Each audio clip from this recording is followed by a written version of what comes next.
Good sunrise to you. Yes, and we are waking up to more pockets of fog again this morning. What's going on, Rob? Yeah, another chilly start. The fog not as widespread as it's been because we have a new player, and that would be east winds that have started to blow out of the gorge. So there's Troutdale, windy and clear with temperatures above freezing. You have fog pockets in Vancouver stretching up to Scappoose, and then a large fog pocket still extending down through Salem and down to Eugene. Nothing at the coast this morning.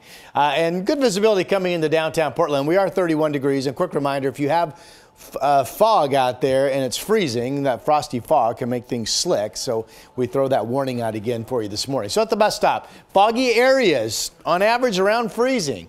Now, most of us would get the sun sooner in the day than we have. I have Portland warming to 47 degrees. Real quick, Salem, I know you folks never cleared yesterday. It was only 39 degrees. Not sure if you cleared today either. Back to you. Rob, thank you.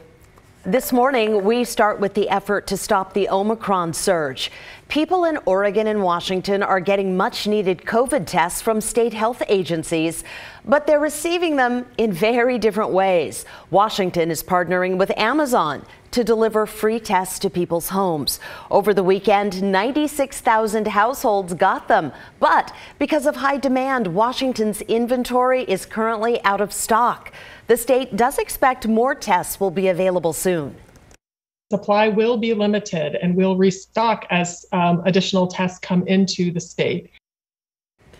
In Oregon, meanwhile, state health officials are not widely distributing free COVID tests. Instead, the Oregon Health Authority says it's focusing on equity.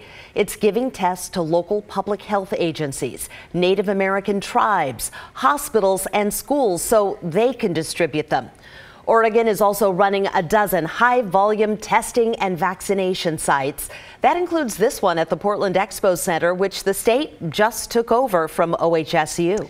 We're also diving deeper into the hospital backlog in Oregon. Because of COVID staffing shortages and delayed treatments, hundreds of people are waiting for a hospital bed. And on the flip side, there are hundreds of patients who can't get out of the hospital right now. KGW's Galen Etlin talked to a family whose son is basically on standby, waiting to get discharged.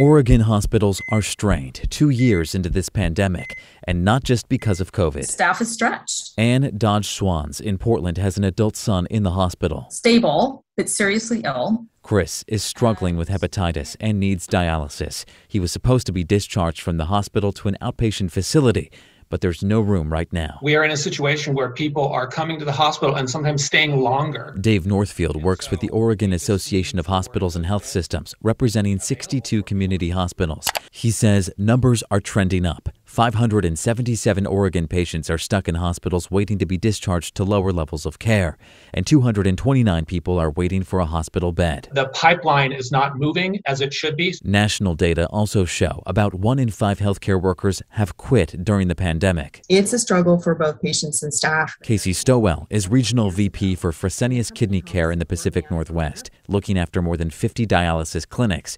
She says 4 are temporarily closed right now because of low staffing and COVID concerns. We need people to apply and come work for an industry that saves the lives of people every day. On top of this, Oregon has more than 1,000 COVID patients in the hospital right now, nearing September's Delta peak of 1,200. Many non-COVID patients are also trying to get treatments and surgeries that were delayed. And there may not be space for those people at the hospitals. I'm not the only one who's going through this. Doctors say Anne's son Chris may only have about 6 months left. And because of Legacy's COVID policy, she cannot visit him until he's discharged. Timing, you feel, is of the essence. While we hope he's in, that small percentage that has a great survival after 6 months, we would hate for him to be sitting there in the hospital for months on end, waiting for dialysis on an outpatient basis and not be able to see him. For this family, it's an added strain 2 years into this pandemic. Galen Etlin, KGW News. Oregon Senator Ron Wyden spoke out about OHSU's response to the pandemic. He advocated for reform in all Oregon hospitals in an effort to keep nurses on the job while also attracting a new wave of nurses. I'm looking at ways to reduce, for example, tuition. I'm looking at ways to expand loan forgiveness. Senator Wyden also suggested redesigning OHSU's intensive care and emergency room setups with the idea of getting nurses more breaks during their shifts. 6 Portland public schools are back open after closing because of staff shortages and the Omicron variant. The schools shut down because there just weren't enough staff to keep the buildings open during the COVID surge. Right now, there are just 3 middle schools that will remain closed until February 1st. Administrators say after a meeting with the district health advisor yesterday, things in PPS seem to be getting better.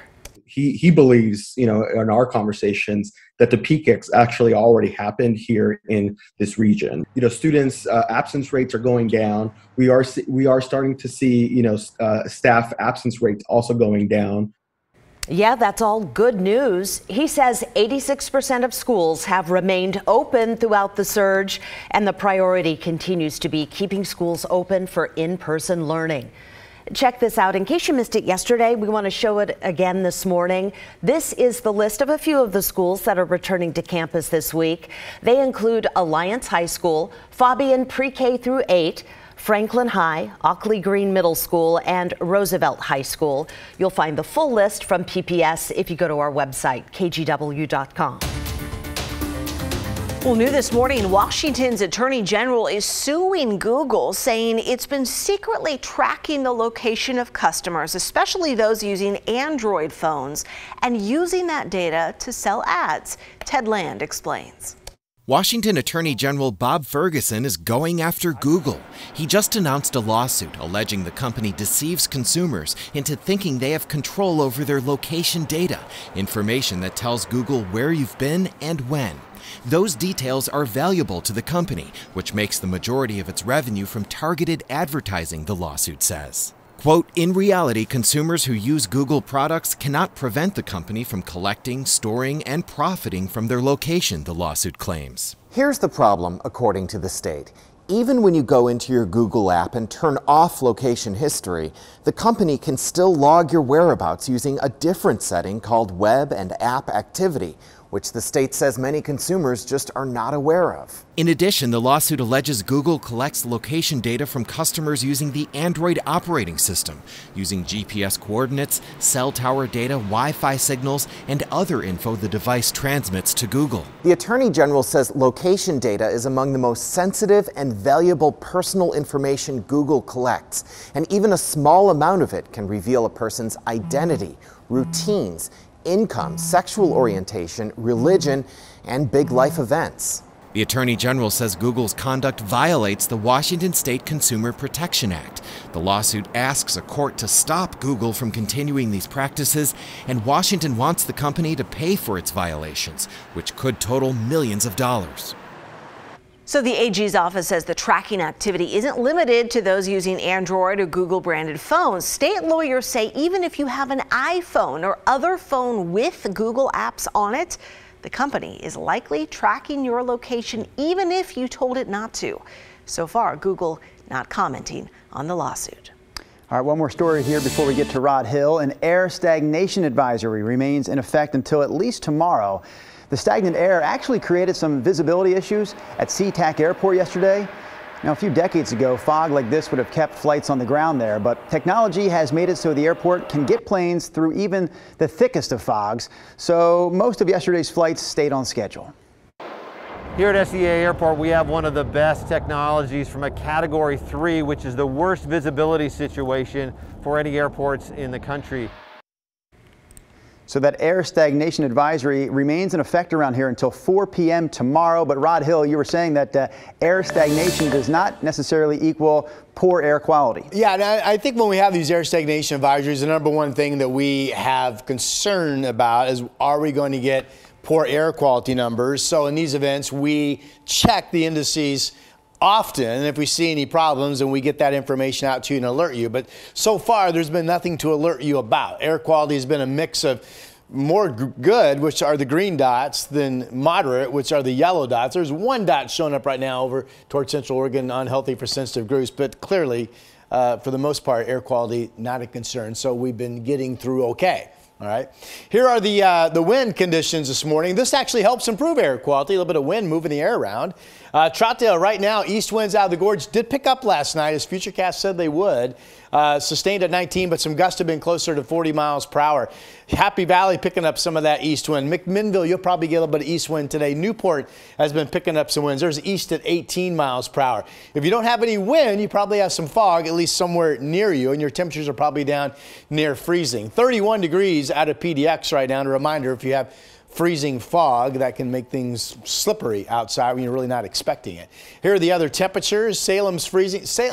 Only 39 yesterday for you folks. Remember, I've been going out of my way to tell you that when we get into these temperature inversion patterns, there's no guarantee that everybody clears. Often you get a checkerboard pattern where they cleared and then you didn't, and that's what we've been seeing. So Salem 43, you'll probably need some sun even to get that warm today, and I'm not positive all of the South to Mid-Valley will clear again. We have been getting sunshine in much of Southwest Washington. This shows Battleground could get all the way up to 52 degrees today, and here are the 7-day numbers. The big story here is similar conditions tomorrow, and then less fog and warmer temperatures Thursday into Friday. Rain returns on Sunday and Monday. Hey, for those of you who live in Clark County, I just had somebody on my Facebook say, right up at Salmon Creek, we never cleared. I live, a stone's throw from there near Columbia River, and we were clear all day. So it's really goofy. The weather's goofy. Back to you. Patchy, yeah, for sure. It turned out to be a beautiful day where I was, so I like that. All right, Rod, thank you. Growing plants and giving students confidence for their futures. Coming up at 5:15, we're going to take you inside a greenhouse at a local school district, serving a unique and crucial purpose in their community.